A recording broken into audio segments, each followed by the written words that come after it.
This is the first of two semifinals today coming your way from Canton. The two teams from the north play this afternoon. Later on tonight over on NBC, it'll be the two teams out of the south, the Birmingham Stallions and the New Orleans Breakers. But here we go.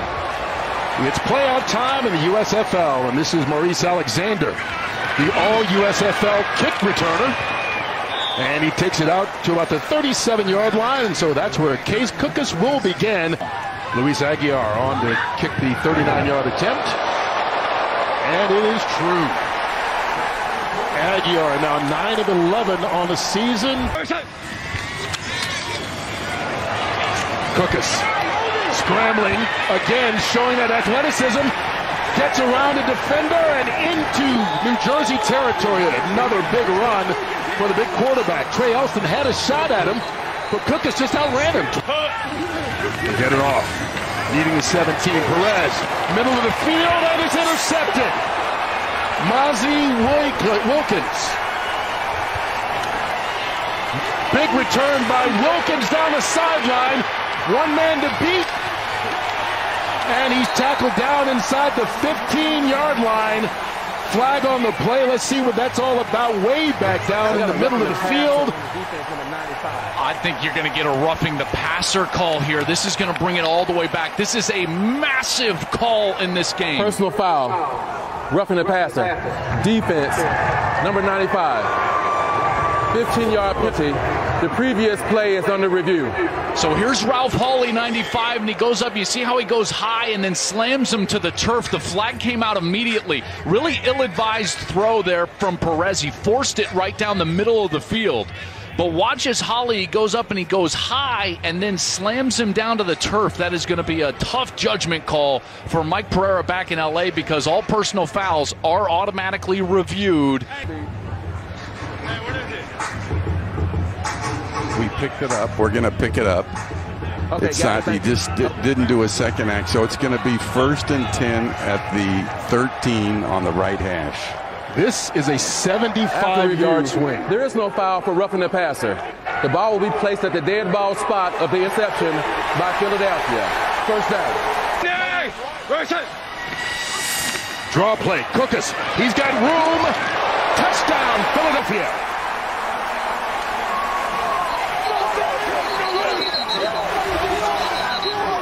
A little extra activity going on in the end zone as New Jersey's ticked off, but Philadelphia extends the lead. Well, it's just a numbers game, and Cookus knows it.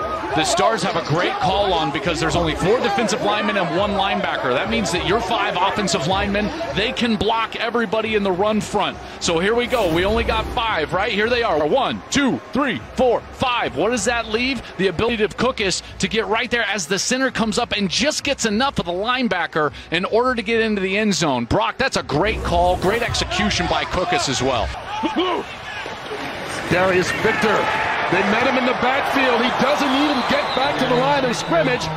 And New Jersey turns it over on down. Cedric Lattimore, this Stars defense, comes up with another big stop to keep the shutout going.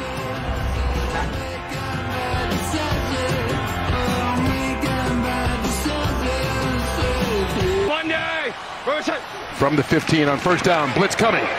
Cookus hit, balls up, and it's a turnover. First one of the day for New Jersey as Mike Bell gets the interception.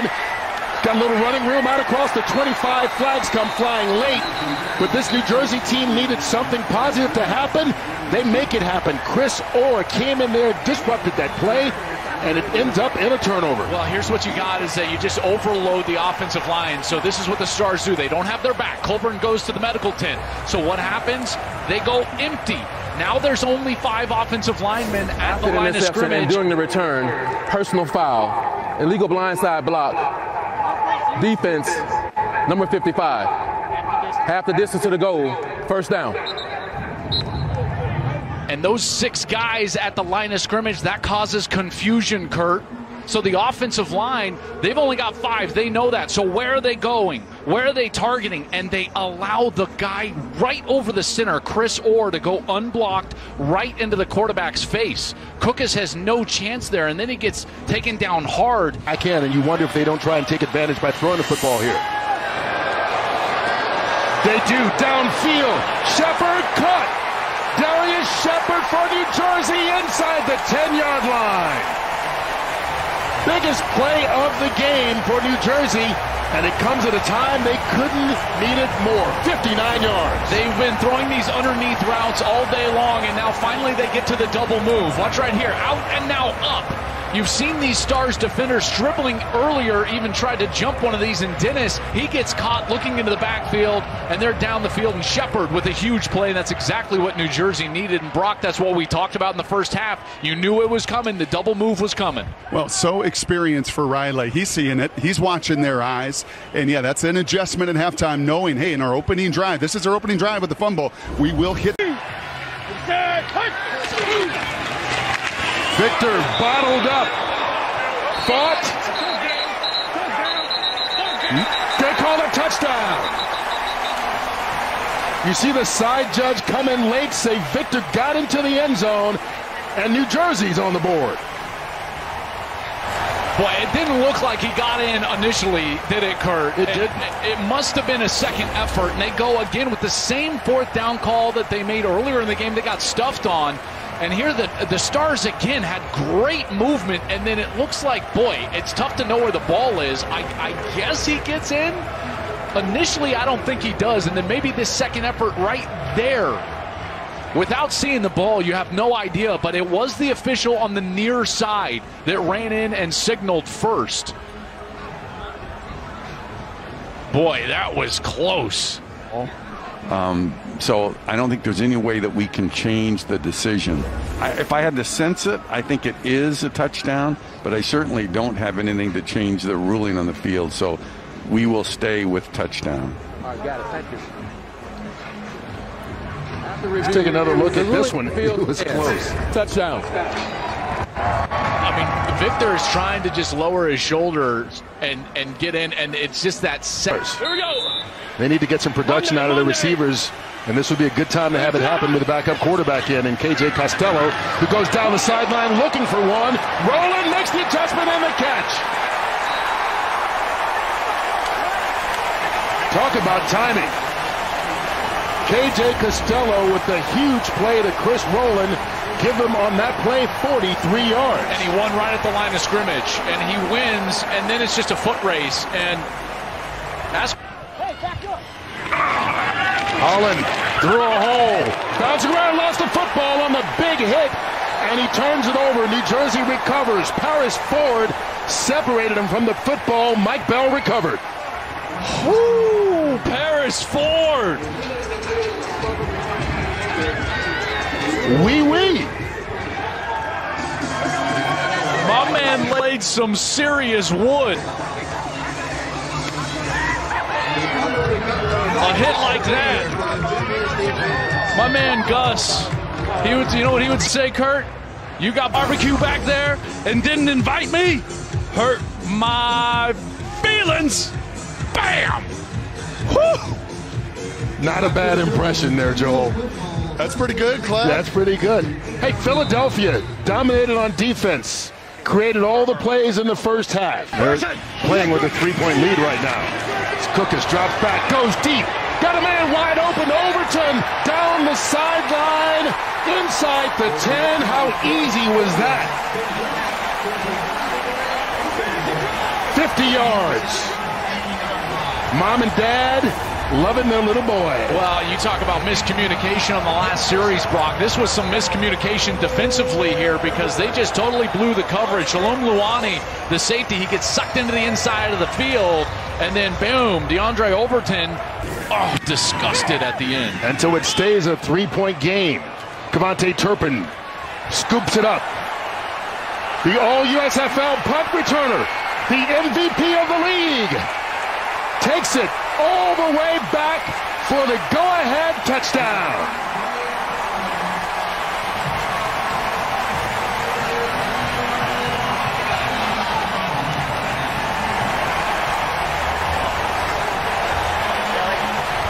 '78 yards, and Turpin who was waving everyone off before that. It bounced right into his hands, and for the first time today, the Generals are in front. Well, at this point, when the ball is coming to him, Turpin is thinking to himself, no, because it's going to land short, but the bounce comes right to him. It just shortstopped him right in the stomach, and then he takes the ball, and he was gone. You look at that cut right up the middle of the field, and you see why he's the MVP. This dude has some serious juice, and as soon as he found that seam, he was gone. And Turpin completely changes the game all by himself. Looks like a nondescript punt, going to land short. He gets one hop, and boom, like he shot out of a cannon. The Generals take the lead in the fourth quarter with 10:30 left. On Monday! Cookus going up top. He's got Sewell open, and he makes the catch. Another wide open receiver for Philadelphia, and Jordan Sewell makes his first catch of the game, and it's good for 26. So what you've got here is man coverage. You're getting a lot of man coverage, and watch as they're going to have what's called a switch release. You got the inside guy going outside, and then the outside guy coming back towards the inside of the field. But what he does there, you see him stop and kind of stem up the seam, make the tackle. Luis Aguilar missed his last one from 26 yards out. Put this one through from 29 yards away, and it's a one-point game at 14-13. Just under 6 minutes left to go. As it's a one-point contest with Brock Miller, the lefty punting it. Maurice Alexander bobbled it. Holds on, and there he goes. All USFL kick returner showing what he could do. Tries to answer KaVontae Turpin, who took one back 78 yards for the lead, and he does the same for 88 and puts Philadelphia back on top.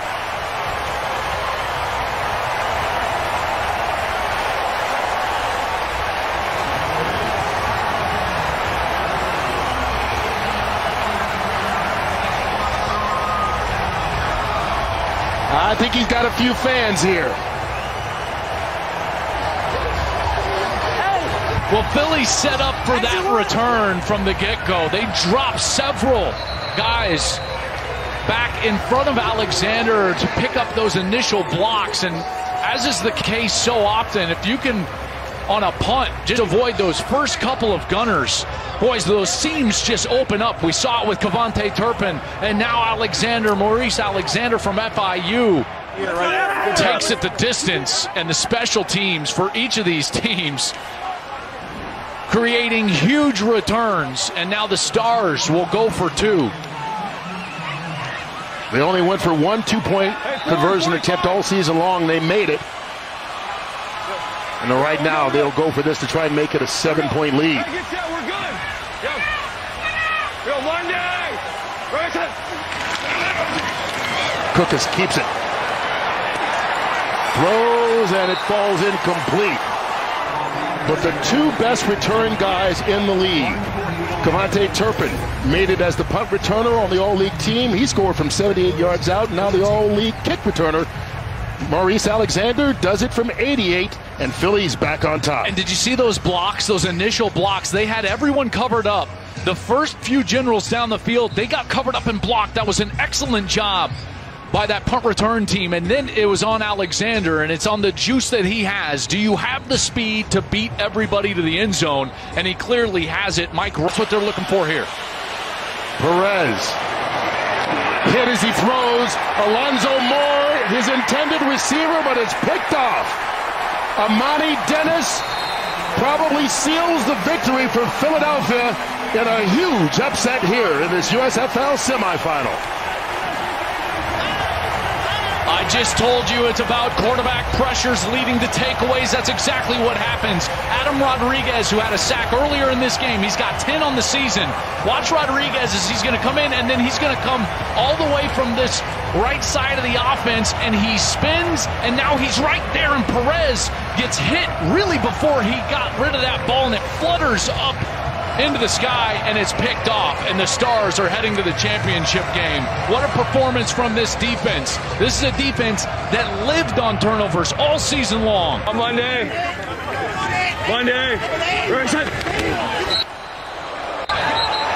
The underdogs move on. What a gritty, gutty performance by the Stars. Man, I tell you, that defense, you know, they live on the big plays. They live on the fact that they can get to the quarterback. Adam Rodriguez was able to get there. They got the big timely stops on 4th down. They got the turnovers when they needed them. They turned one of their takeaways into points, which is what they've been doing all year long. And they're able to knock off the New Jersey Generals and end their win streak at 9 in a row. And the Stars are going to play for a championship here in Canton next week. Hey, it's Trey Patterson. Thanks for watching this USFL video. For the best USFL fan experience, subscribe below and gain access to the best football content on planet Earth.